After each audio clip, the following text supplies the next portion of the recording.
Good. These are my post-fight thoughts on every fighter from UFC Abu Dhabi. Let's get right into it. Cedric Dumas defeated Dennis Talulin. And yeah, man, Cedric Dumas, he's exactly who we thought he was. He's a certified bum. I hate to say it. Dude does not have cardio, doesn't really know how to use his range, doesn't seem like he likes getting hit, doesn't really have grappling either. He just kind of held on to Talulin. And yeah, dude, Cedric Dumas not UFC level. Speaking of not UFC level, Dennis Talulin, you gotta go, bro. That's the axe. 11-10, we can't have that. And you're supposed to be able to put it on this dude, and you didn't. So yeah, I say cut Talulin. Next fight, we had Jai Herbert defeating Rolando Bedoya, and Jai kind of just held on. I felt like it was 1-1 going into the third. Jai Herbert trying to be more technical, Bedoya just trying to pressure. But when it comes to Jai Herbert, he got this win because he was going up against a dude that just does not have adequate striking. I like Bedoya a lot. I just know I know what I'm looking at. I know this is not the best striker in the world. All right, so Jai Herbert gets the win. He can move on. I don't think he's gonna be a champion or anything. They might put him against a killer now. But yeah, he was kind of fighting for his job. Bedoya, he just lost 3 straight, and I think he's safe. I think the matchmakers, they like dudes like this. This is his first fight at 155, and losing 3 in a row is not bad for a dude like this when you're all action. Like, he just goes forward. One thing he should work on is his cardio. In the regionals, before he got to the UFC, dude had infinite cardio. He could go the whole time, and that was at welterweight. But maybe at 155, he just doesn't have it. So just put Bedoya in fun fights. Probably never be champion unless he shores up his boxing technique. But yeah, it is what it is. Sam Hughes beat Victoria Dudakova. Sam Hughes, straight up just marauder. Like, when you're fighting her, you gotta know. You gotta know she's not gonna quit. She's one of those people that just she's got something in her that's just like, nah. If I keep going, it'll happen for me. And then you get battered. No, if I keep going, it'll happen. They just have a strong mindset. And she's shown, like, in a lot of her fights where she could just go. And she'll take you out in the second or third. And that I feel like that's what she did to Dudakova. Just kind of wore on her. Second and third rounds with Sam Hughes, for me, easily. But she won a split decision. Sam Hughes, nothing, my opinions don't really change on her. Victoria Dudakova, we just found out she needs to work on her cardio. That's really about it. Speaking of cardio, Guram Kutateladze, he did defeat Jordan Vucenic by UD, but man, this was close. The first round, Vucenic had Guram looking silly out there, to be honest. But my thoughts on Guram, I think he's still really, really talented. I don't know what happened in that first round, because if Jordan Vucenic maybe wasn't taking this on short notice, what if he can keep that pace throughout the whole 3 rounds? He hasn't shown that in the past, but I'm just saying, what if he did? It was short notice. Guram probably shouldn't have looked that bad in the first round, but it's his first time getting back in there in a long time, like a year. So maybe he just had to warm up. Maybe he had that first round warm up, and Vucenic definitely took advantage. But Guram showed me that he still has heart. He still wants to be one of the best. Sometimes people take some time off and they're just not the same. We saw the same fighter after the warm-up. He was confident, good cardio, strong. But yeah, let's go to Vucenic. I think this guy's going to be good. He has cardio problems. I know people are going to say, like, oh yeah, this was at 155 and he was going against a bigger man on short notice. Yes, that's all true. But this man gasses in his 145 fights, So you just got to do your research. This dude does have a cardio issue, but he's pretty good on the ground usually, and I think he's definitely UFC level. And he's a fun fighter. He's quick. He has a bunch of tats. Kind of looks scary, I guess. So they'll keep him around just to build the character. But yeah, get him in there with somebody fun. Shamil Gaziev fighting Dontel Mays or defeating Dontel Mays. It's kind of a boring fight. Both these guys suck. I don't really care to talk about it.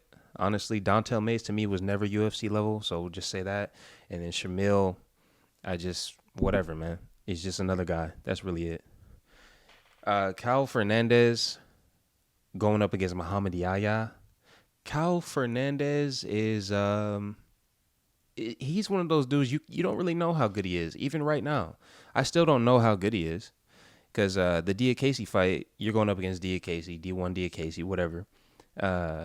But this fight, he was fighting some dude that doesn't belong in the UFC. So I still don't really know how good Cal Fernandes is, but I'll tell you what, he disposed of this dude, Muhammad Yahya. Like, straight up just did what you're supposed to do to him. Trevor Peek couldn't do this. So maybe put Cal Fernandes against Trevor Peek in the next fight, and you cut Yahya, because that was horrible. Dude he cannot strike. He cannot grapple. He's just from there. That's his hometown. And that was just a bad look for everybody involved. Get rid of Yahya. Next fight, Azamat Murzakanov went up against Alonzo Menifield, ended up knocking him out in the second round. Beautiful. Azamat was I already knew he was way faster than Menifield, but Menifield took a step backwards, man. He took a step backwards. I want to start with Menifield because when he was training with Pat Barry and them, he looked good. He looked sharp. He looked like he had more cardio too, because they train in Colorado. And yeah, man. In this one, the announcers, I think it was DC who was like, yeah, Alonzo's back at Fortress MMA for this one. And I'm just like, oh no. Not even because of the cardio, because of the coaching. Fortress MMA, notoriously one of the worst gyms. Look it up. Look at their fighters' records. Look at the heart that they have. They don't have it. And whatever they're doing over there is just not working. It doesn't work for these people. So I feel bad for Menifield because this probably his last run. Like, that was probably his last fight where he's even gonna try. Going forward, he's just like, I just don't think he's gonna have the fight in the will. And then Azamat Murzakanov, still undefeated. The dude is quick, bro. He's quick, and he's beating people I didn't think he would beat. He beat Dustin Jacoby. I knew he would beat Menifield. But, yeah, this was... He did what he was supposed to do to Menifield. It's not really about how fast he knocks him out. Like, some people will say, oh, well, Joel... what's his name? Knocked him out in 17 seconds. What is my boy's name? Olberg. Knocked him out in 17 seconds. Like, that doesn't mean anything. This was a systematic beating. This could be more impressive, So Azamat Murzakanov stock definitely goes up for me. The Menifield win. Joel Alvarez took out Elves Brener in such a fun fight. All right, Joel Alvarez is a contender now. Real contender. All right, before he would like flirt with contendership and he'd win some fights, then he looks super bad, and then he'd win again, and it's just like, bro, this guy is a finisher, man. One of the most devastating beatings that I have seen was when he took out Thiago Moises. That was just one of those where it's like, okay, this dude's a problem, like a back alley problem, So let's get him. He asked for Bobby Green. Get him in there with Bobby. Get him that free Bobby rub, and then we'll see what happens from there. He'll beat Bobby easy. Just get this guy, get his name up there. Come on, promotion. But yeah, Elves Brener. Man, I like seeing this dude fight, bro. I really do. I wish he could fight Bedoya, because him versus Bedoya would be a good fight. But they train together, unfortunately. Like, they train closely together at wherever they train. Shoot the box. But yeah, bro, Brener is always gonna be a dog in there. And even the way he went out, it was like, he didn't bitch out or anything like that. He took a fucking beating and kept going. So I'm always going to fuck with dudes like Elves Brener. We need to get him in there with somebody else who's fun. Somebody that doesn't grapple, preferably, because we kind of gave Elves Brener the one dude, the Uruguay dude, and then you're giving him Joel Alvarez, and it's just like, all right, come on, bro. These guys can grapple. Let's get Elves Brener with someone in there his size. That's a striker. Give him Thiago Moises. Thiago Moises, when he can't get a takedown, he'll stand and bang. And I fuck with that. So put him in there with Moises. Let's see what happens. Mackenzie Dern versus Lupita Godinez. This was a fun one. Like a really fun women's fight. I'm surprised they put a women's fight this high up on the card since it's in Abu Dhabi or whatever. But this shit was really good. Dern, she got tagged a lot, but she hit Lupita a lot too. Godinez, a lot of people said she was sharp and she had this and that, but I didn't see it. The announcers were saying she was fighting like Alexa Grasso, which she kind of was. I guess she was training up there, but she just doesn't have the footwork, and she initiates the grappling too much. That's how I knew she would lose, because she initiates grappling when she's in trouble on the like stand up. So Lupita just stays somewhere in the middle of the pack. Mackenzie Dern just keeps going up. This one was pretty sad. Michael Chiesa choked out Tony Ferguson. T-Ferg the Great. Man, so let me tell you this. Chiesa and Tony were kind of sparring for like a minute, maybe 2 minutes. Shit, they sparred for 3 minutes, all right? And then Chiesa, it was so strange. You can go back and watch it. Chiesa and Tony Ferguson run into each other. And Chiesa, I guess Tony is just so weak that he like folded backwards. And then Michael Chiesa grabbed him to keep him up. Like, he pushed Tony over and then he stopped him from falling. This was child's play in there, right? So then he just keeps him up, chooses to take his back, and then Tony, it's just like slow reaction time, whatever, Father Time, is undefeated. But, man, that is sad to see when, you know what? Hot take, Chiesa probably would have beat Tony Ferguson in 2014 too. Well, maybe in 2016, Chiesa would still beat Tony Ferguson. So this fight was nothing. Tony, he's retiring. I hope he's halfway retired. And Chiesa, man, I mean, he's still the same. Just a fucking jobber that can beat Tony Ferguson, but who else can he really beat? Neil Magny. Who else can he beat? He can't beat anyone of note. So he'll just stick around. He'll keep his job until they feel like feeding him to a bunch of strikers that know how to stop his takedowns. And then he'll retire too. But I like Chiesa. So good win. Figueiredo and Vera. Figgy, man. Figgy is just such a a weasel. All right. And I knew Vera just didn't have it, right? I'm just gonna say it from the Vera side. He is no longer a contender. All right, we kind of like pretended that he was a contender for a long time. He knocks out O'Malley. He gets a Hail Mary kick with Dominic Cruz, but he was never really a contender. We can like all be real with ourselves. So now I think the public knows, because this was just one of those where it's like, bro, you kind of suck. You kind of just like are stinky. Because Figueiredo wasn't doing too much. Figueiredo was being reserved, like he usually is, but he has more moments of aggression in his past fights. He didn't really have that. He just kind of was able to stand upright in that karate stance. And just the thing about Vera, man, that makes him so easy for somebody like Figgy is Figgy can think about one thing at a time.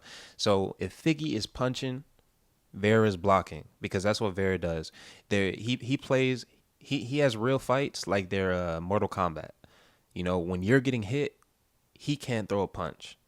And when he's hitting you, he doesn't think you're going to be able to throw a punch, but then you just counter him. But the way he fights is like your turn, my turn, your turn, my turn. And when people don't respect that, he loses. When they skip his turn or when they go at the same time as him, Vera loses, because he's always going to give you your turn. Very honorable of him, but shit fighting. Davison, probably one win away from a title shot. Co-main event, Nurmagomedov versus Mikhail Olajaychik. And this one, just uneventful, dude. Uneventful. Nurmagomedov, you are not impressive to me. You do not impress me. I feel like Mikhail walks forward. Yes, that's all he does. He's a walking forward, punching bag, yada, yada. But, man, Shara just got to do more. Got to do more, man. I don't trust his cardio after the first. I feel like his boxing could be a lot better. Relies on the kicks too much and can't grapple. So Olajaychik exposed like a few of those things. He's just not good enough to capitalize on the exposure. So he's able to get him to the ground, not able to do anything with it. Able to hit him, not able to like follow up. He was throwing 1-2s the whole time, and every now and then he would throw a hook. Mikhail Olajaychik was really, he had probably the worst game plan I've seen from him, because usually he will walk you off and cut off the cage. He decided he wasn't going to do that this time. He kind of had to lean forward as he was walking. Like, even if he's walking straight, he was like slightly leaned forward to the left. He would just lean to the left and then throw his left hand. It's like, bro, you're giving him a way out. He's just going to go right. You're leaning to the left and you're a southpaw. You fucking idiot. Right? Golly, man. So he's probably cut, but they like the way he fights. You know that little weasel, Sean Shelby or whoever. I don't think Big Maynard does this weight class. I don't fucking know, bro. I just know if it comes down to it, Sean Shelby will be like, no, we got to keep this guy. No, we got to keep this guy. This guy goes forward. He brings it. Yeah. So Olajaychik might be one of those UFC lifers, man. So let's go on to the next one, though. Main event, a travesty. Absolute travesty. Umar Nurmagomedov defeats Cory Sandhagen. And in a boring way. The most boring way. Failed takedowns and just control. That's how he won. I'm not impressed with Umar, but you have to be fair and you gotta put him up there. Now he's above Cory. So you gotta put him up there probably as a number one contender. And I don't mind saying that because I don't think Umar beats O'Malley. His takedowns are easily stuffed. You know, like he keeps trying, that's good, but they are so easily stuffed and he's just a small dude. Against Sandhagen, he looked tiny. I know Sandhagen's tall, but this is the new era of bantamweight. But yeah, Umar, number one contender. Congrats. I would love to see him fight O'Malley, but I have a feeling he's gonna fight Merab. If he fights O'Malley stuffs takedowns and probably counters him on some Aljo shit, right? And if he fights Merab, which I think he's gonna do, he can take Merab down and he can control Merab because he's like a more sharp version of Merab. I was surprised at how many takedowns Nurmagomedov was able to throw or to go for. Just that the will, the tenacity, keep going.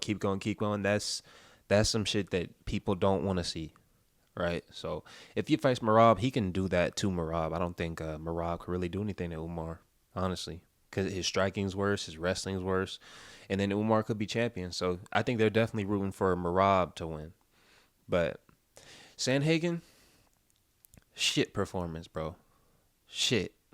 Like, absolute dog shit performance.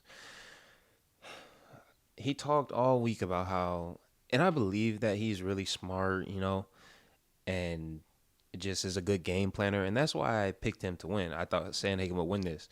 But he's just, it seems like he's trying to do everything for the other MMA nerds.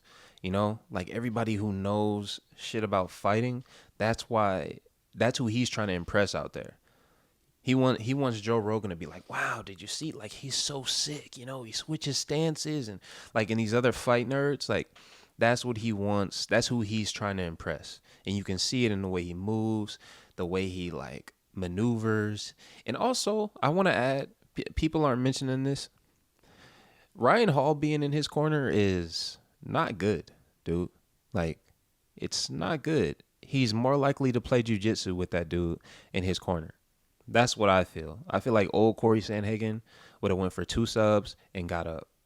But this new guy likes to roll around and be all loosey-goosey, have his limbs over here, some limbs over there, and he's just so free-flowing like he's in a fucking gi. You're not in a gi. You have Umar Nurmagomedov on top of you. You need to fucking get up, man. And he's just like rolling around like he's at a fucking, I don't know, a kid's park or something. Like he's just having a good time. And that's what cost him in this fight, man. Just lack of urgency. No urgency at all, bro. It was real sad to watch. But for him, he goes back now. And now he's gonna have to fight Kyler Phillips. You know? On some not quite O'Malley shit. He's gonna have to go fight Kyler Phillips, or he's gonna have to go fight. Kyler Phillips is the real matchup. That's it. Anyway, man. Really disappointed in Cory, and I think that's where we can end the video, honestly. So, I'll catch you on the next one.